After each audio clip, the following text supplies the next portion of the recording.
Um, I forgot to make this slide because I made this last hour.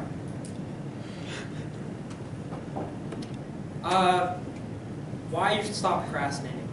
This is what probably faces our senior class the most.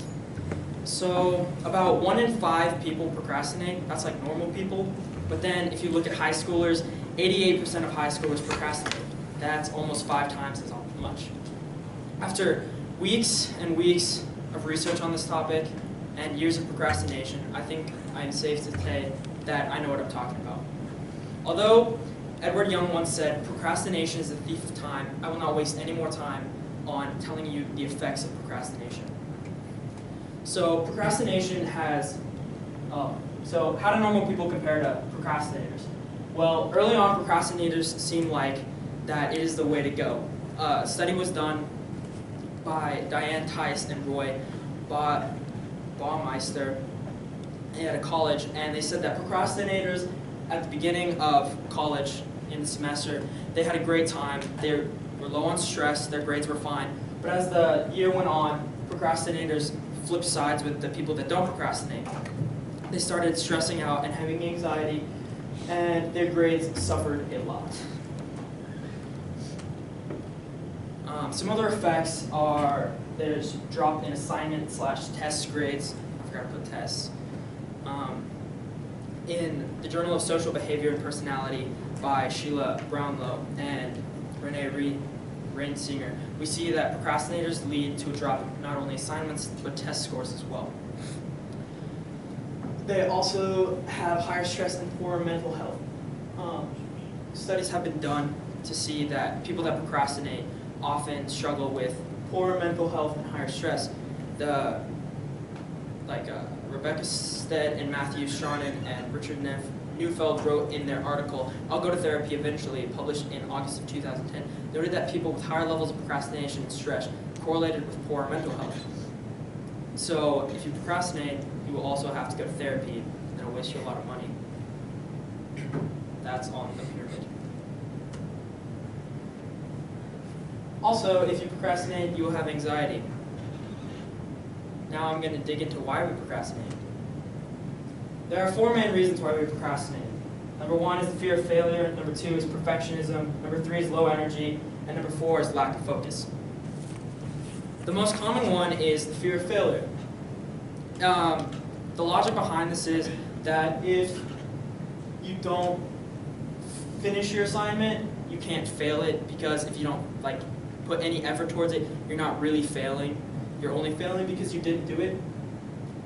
This is rooted in it's like a protection mechanism, so it shields you from the possibility of real failure, which a lot of people are terrified of. The second cause is perfectionism. A lot of people don't want to do something if they can't be perfect at it, so why would you do it at all? Hello, Evelyn. It's perfectly fine to be proud of what you do, but painting a bad picture in your head of a perfect project or assignment is not a good thing to do. And perfectionists think it's easier to do nothing at all. The third one is low energy. This is just because people tend to not get enough sleep, or because they are unhealthy and they don't work out. So they don't get enough sleep, or they eat bad foods, and so on. The final one is lack of focus. These are people that feel directionless and they feel like they have no purpose in life. Their problem is that they can't home in on an endpoint. So they spend all of their energy on here and now, focusing on what they're doing, and they don't plan ahead to what the job needs to be and how they need to get it done. So now I'm going to talk about how you can solve these things. So the first one was the fear of failure. You need to realize that failure is not fatal. Mistakes can be fixed. There will be second chances to right any wrongs. So don't go in with a mindset of failure, but mistakes happen. The second one was perfectionism. All I can say is just do your best. You need to be content with doing your best and being happy with the output. Accept that there is no such thing as a perfect job. The third one was low energy. The only way to fix this one is to experiment with your diet and your sleep schedule, and you need to balance it out, and this should provide you with more energy. If this doesn't work, you should consider contacting a dietitian or a professional. The final one that we talked about was the lack of focus.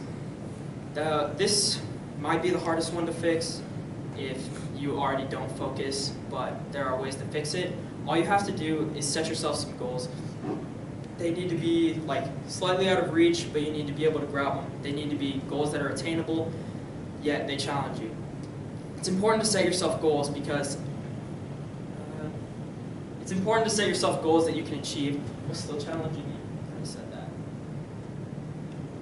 So in the last couple minutes, we have covered the problems of procrastination, which were stress, anxiety, failures in your grades and tests, and so on, and like lack of money because you're gonna have to go to therapy and whatnot.